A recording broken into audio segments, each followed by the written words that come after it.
On today's show, Michael Porter Jr. and Danny Wolf lead the Nets to their first home victory of the season, 116-103 over the Charlotte Hornets, in a game that featured 4 of Brooklyn's rookie first-round picks. I'll tell you why the victory should give Nets fans hope for the rest of the season right now.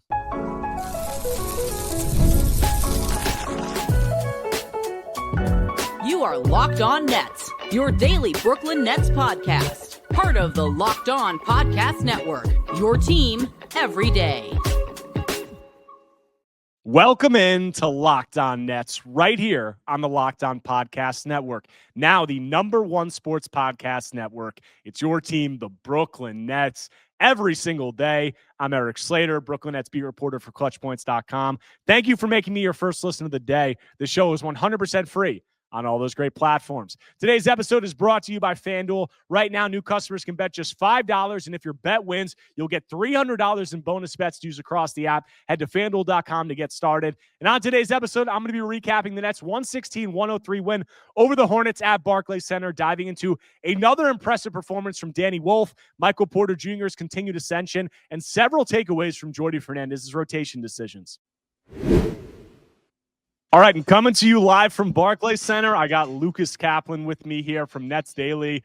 And Lucas, we got a home win from the Brooklyn Nets, 116-103 over the Hornets, a game that I think was undoubtedly the Nets' most fun game of the season, I would say, had the most interesting things happen. Barclays Center was rocking for once. I think the only other game that came close to this home game was the Cavs loss when Yegor hit those big shots down the stretch. But this one, obviously, they come away with the win. And I want to start there, that like this was just an enjoyable basketball game in a season that obviously is about tanking.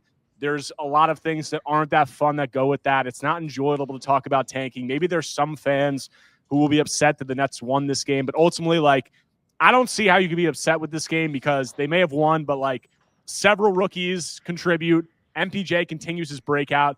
We get some extremely electrifying plays, and I think we just have to start with the fact that Danny Wolf ended Miles Bridges' career. Like, I think Miles Bridges, I think he plays in Europe after this. He leaves the NBA, right? White boy, in the words of one scholar known as MPJ. That was awesome, dude. That was awesome. I really loved the win up in Boston earlier, too. But nothing beats a win at home with a moment like that and Noah Clowney's dunk. And they shot 50% from 3 in the first half. I had a good time. Well, what was your reaction to that, Danny? Well, I mean, we were sitting next to each other, but like, yeah, I had a half jump out of my seat. I was like, okay, I think me and along with the rest of the Nets team did not think that there was any chance that Danny was pulling out a dunk like that. It might have something to do with his pigmentation of his skin. That's why they can't put me in the first row, because I was sitting next to John Hollinger tonight, who I'd never met, and he saw me like convulse after that Danny dunk, and I was all over your bicep. I was going crazy. That was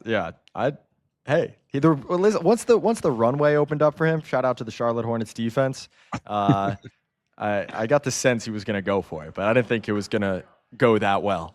And let's keep it going with Danny, because I think that's why we'll get into MPJ. MPJ was the biggest factor in this Nets win. 35 points, missed the last 2 games due to lower back soreness, and just comes in and torches the Hornets and continues his breakout, ascension, whatever you want to use. We'll do a whole segment on him. But one of the biggest stories in this game, I think, is just the wide range of contributors. And also, like, this is a Nets game where they had 4 rookies, playing. The first game of the season, they have 4 rookies playing big roles in this one in Danny Wolf, Yegor Dillman, Ben Suraf, and Drake Powell. And let's start with Danny, because Danny, this is the second straight game that I think he did some really nice things. Obviously had those 22 or 23 points in Milwaukee. Now comes into this one. It looks rough early, but then in the fourth quarter, he was really like a closer for this Nets team, and Jordi rolled with him, didn't play him the whole third quarter. And then in the fourth quarter, Danny has 10 points, all 10 of his points for the game in the fourth quarter, 4 of 6 shooting, 5 boards, 2 assists in the final frame. And then that's, roll with the lineup at the end. That was just massive. Yeah. With Yegor, MPJ, Clowney, Danny, and Claxton.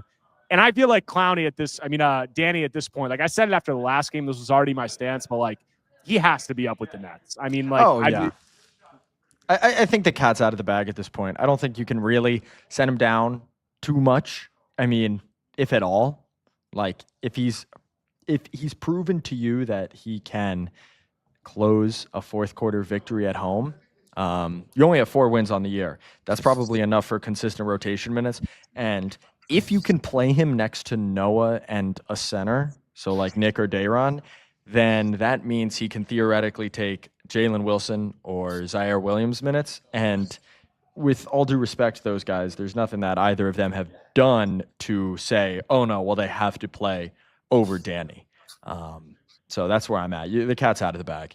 Yeah, and I just think that, like, I just want to see Danny play this season. I mean, like, I want to see all the rookies play, and we got to see 4 in this one, and it seems like there's a chance that we'll at least see 3, if not 4, moving forward, which is good, and that's a reason why, like, we did an episode on it early in the season where, like, I was like, I'd like to see more of the rookies playing, but I'm not going to panic over it yet because it's going to happen as the season progresses, and it's December 1st, and it seems like it's happening. Yeah. But with Danny in particular, like, Danny was one of the guys coming into the season that I was most excited to watch because he's 2 years older than the rest of these other Nets rookies.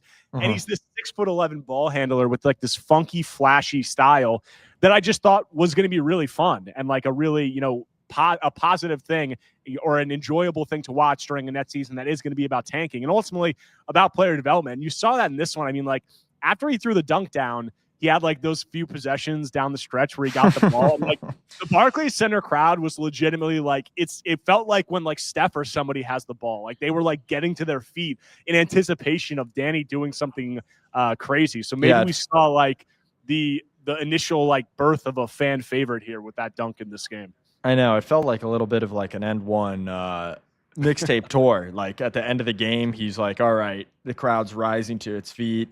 He's going tween, ISO, step back. But he, is going to have rookie moments. The fact that he's come out and shot so well from 3 in his first 2, like, real games, I think he's like 5 of 10 or something. That's not quite right. And the 3-point shot is a question mark. He's going to have some rough defensive moments. He had a couple nice moments like at the rim today. In space, it's pretty rough. And, if he's going to play next to centers, that's going to, crop up every now and again. But you live with those, especially if he's going to be able to add to this way that Brooklyn wants to play, which is a lot of ball movement, a lot of size. And he's talented enough to where you let him work through that. I think that's a big thing. Like, he may work out, he may not, but he's talented enough to where he gets the chance now to kind of work through all this stuff. Yeah, and you see, that goes for him, and that goes for, I think, most of the Nets' other rookies. And you see in this game, like I said it before, 4 rookies playing extended minutes in the same game, full-time members of the rotation for the first time this season. And to me, like, they won, so it's easy to say this after because they won, and Danny had all these nice plays, and some other rookies did stuff, and like it went well, and it was a good result. But win or lose, to me, it's just going to be so much more enjoyable if these Nets rookies are in the rotation and playing. And are there some nights where it's going to look ugly? Sure. But like we've said, this is a season that is about player development. It's obviously about draft position. On the nights where it looks good and it's fun like this, that's great. On the nights where it looks ugly and the Nets lose, they lose. That's good, for their draft position. And it'll also benefit these guys with the minutes. So to me, like, this game overall, and it wasn't just the rookies, it was also MPJ. It was also Noah Clowney had a poster dunk in this one. But this was just the most enjoyable game of the season. And a lot of that has to do with what's on the court, but also it has to do with the fact that it seems like it's the beginning of the Nets buying into these rookies playing expanded roles, which I think ultimately should be the goal, and I think everybody was waiting for. So it's kind of a breath of fresh air to see that finally starting to happen. Yeah, and again, you kind of already touched on this, but this is why you can't make these harsh judgments after 12, 15 games. We still have 3 quarters of the season to go, and it seems like 4 of these rookies, 3.5, we'll see, are entrenched in the rotation. So this was it felt like a benchmark game. Not just because it's the first win at home, but because it's the first game, all 4 in the rotation. They've all shown enough to kind of keep having that leeway from Jordi and the staff. And if this is an iota of what the rest of the season is going to be like, it's not going to be so bad, even if they go like 13-69. Yeah, and outside of Danny, like just closing out this first segment, like the other 3 rookies, Yegor, Drake, and Ben, they all show some positives in this game. I mean, like Yegor had some nice plays in the first half. He had some nice defensive plays in the second half. Like, he did some nice things. Drake obviously played defense. He hit some shots in the second half, had like 10 points on, 10 points on 4 of 8 shooting. Like, that's nice to see. 4 assists in this one. Yep. Ben Saraf, struggled from 3, was 2 of 9 from the field, 1 of 7 from 3, but he kept taking the threes. He hit a big 3 in the fourth quarter down the stretch. So that was nice to see. Out of those rookie performances, briefly, which one of those stuck out to you the most outside of Danny Wolf? Probably Yegor. Like, his ability to just be a normal functional ball handler, even if the 3-point shot isn't going in, and get deflections and all that stuff, is really encouraging.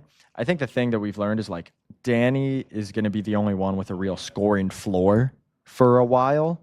Yegor and Drake and definitely Ben, it seems like we'll just have nights where they score 4 points, and what that means for their long-term viability, we'll see.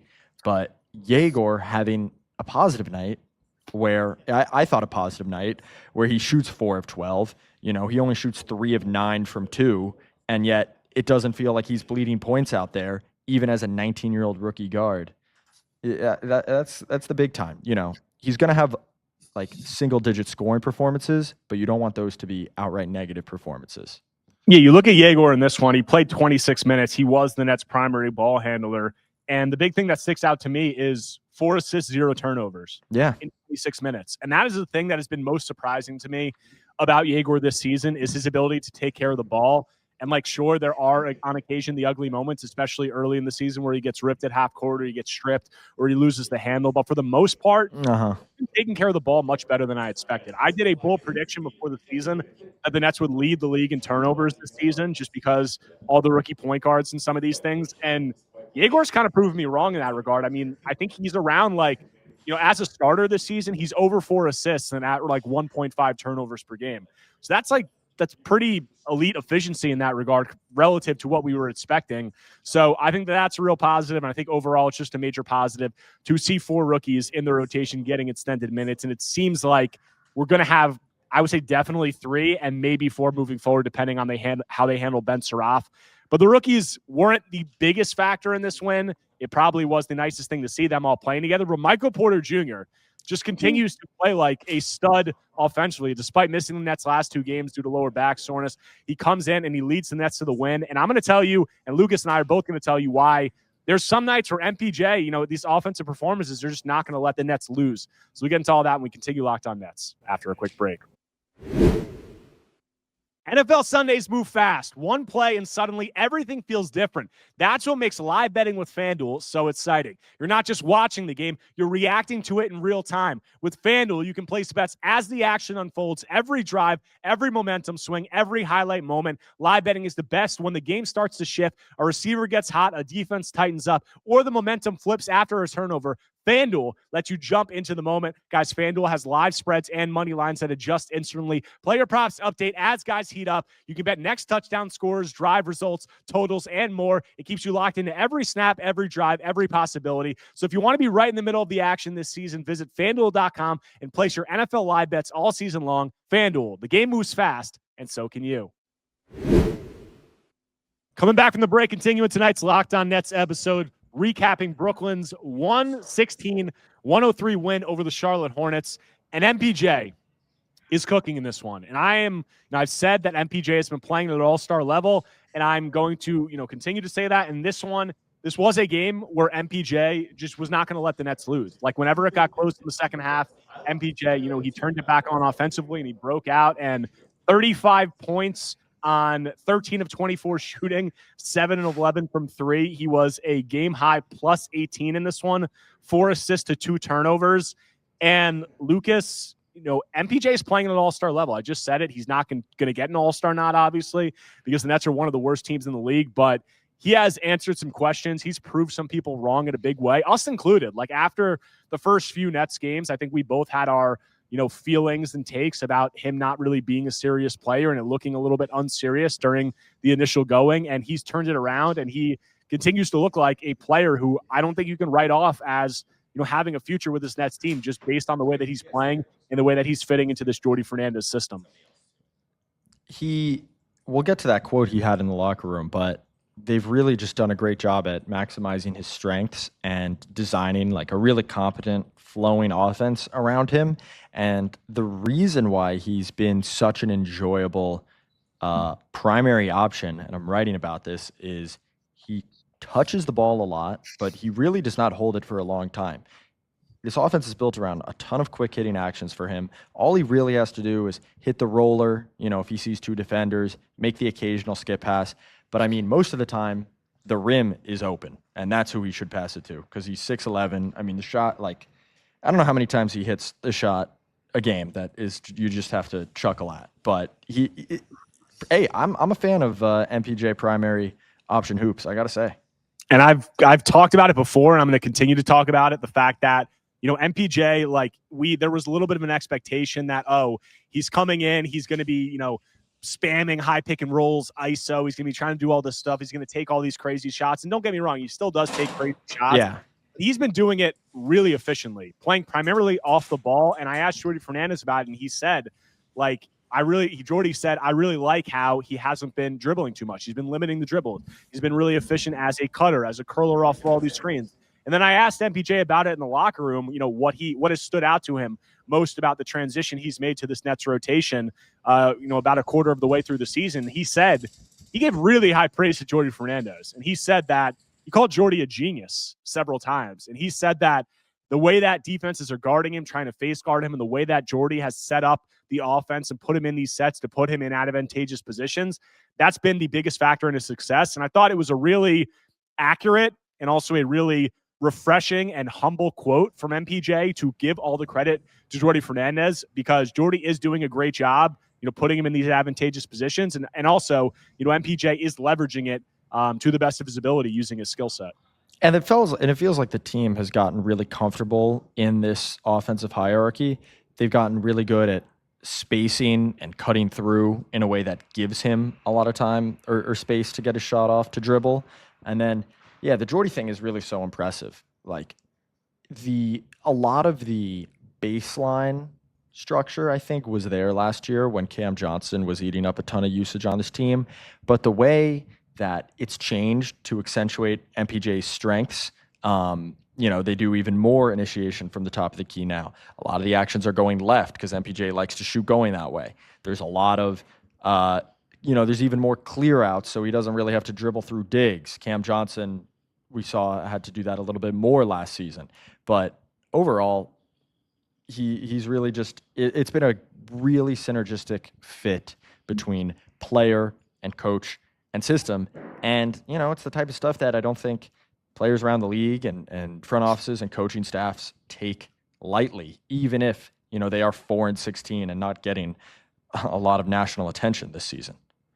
And there wasn't, you just said about it being such a synergistic fit, and I think I agree with that, but there was a lot of discussion, obviously, after the Nets made the trade. The expectation was, they're going to try to flip this guy, whether, over the summer at next year's deadline. And look, that might still be the case, but I would think that the way that MPJ is playing, the efficiency that he's having in this Jordi Fernandez system, the way he's fitting in, I think all of that, I don't think that means that they're not going to try to flip him or trade him, but it's definitely, it's got to be giving the Nets front office, Jordi Fernandez, all these people some pause of like, hey, like maybe this guy could be a long-term piece. I mean, I think that there's still probably a good chance that they'll at least see what they could get for him, but I'm starting to shift in a little bit of the direction of he might be a long-term fit here because he is young enough and he's showing to be a real fit in the way that Jordi Fernandez wants to play. Yeah, we'll see. We'll get again. Those questions will all be pretty far down the road, especially with him making $40 million over the next 2 years. But he is kind of it's really the perfect high usage player for this team because the offense is built in such a way where, listen, when we get to the end of the season, maybe they want to tank a little bit. You shut him down, or he misses a couple of games. We know he has this long injury history. And suddenly your offensive structure is sitting on the bench. And we've seen that when he goes to the bench. I think their offense is about 10 points better per 100 possessions when he's on the court. And then, he gives enough of it back on defense to where it's not this blaring red siren that, like, you can't lose games with him on the court. And on top of that, he does not function like a Cam Thomas. It's not a ball-pounding offense. It's quick hitting. It gets everyone involved. They actually pass the ball. They have more assists per 100 more. They have more assists per 100 when he's on the court versus when he's off the court. And so we'll see about his long-term future. A lot of things have to happen. But for now, it's really an ideal situation for player and team. Yeah, and you said it's not, the defense he gives back, it's not to the point where it's impossible to lose with him on the court. But I would say it's much harder for the Nets to lose when he's on the court. I mean, you see it in the last 2 games, how rough the Nets offense looked, and then he comes back in this one. And look, I'm not saying the Nets should trade him, but for anybody worried about the tank, I think the Nets will be fine tanking without trading him. But if the tank wild card or ace up their sleeve, if they were to trade Michael Porter Jr., the bottom would just completely fall out of this offense because they just don't have another guy who can be an engine or, do the things to do that he does to set up himself and also set up others. So we'll see how the Nets approach that. I don't think that'll play a factor in the calculus of whether or not they trade him because ultimately they could hold him out for injuries and other stuff like we see tanking teams do that all the time. But MPJ's impact on this team cannot be denied right now. But outside of MPJ and the rookies, we had some other high-level performances, and I think we're starting to see this new look front court of MPJ, Noah Clowney, Nick Claxton. There's a lot of nights where it looks really good, and the other 2 of those guys outside of MPJ both had high-level performances. So what did we see from them? We'll get into all that when we close out Locked On Nets after a quick break.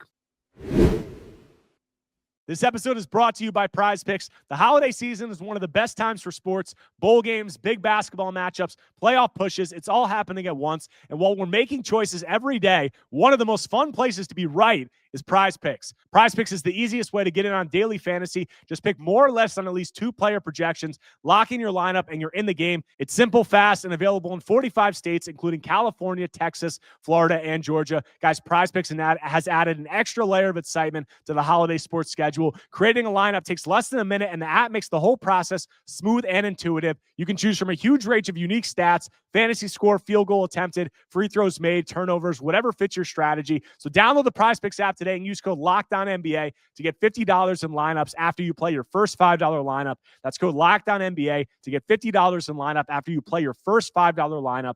PrizePicks. It's good to be right.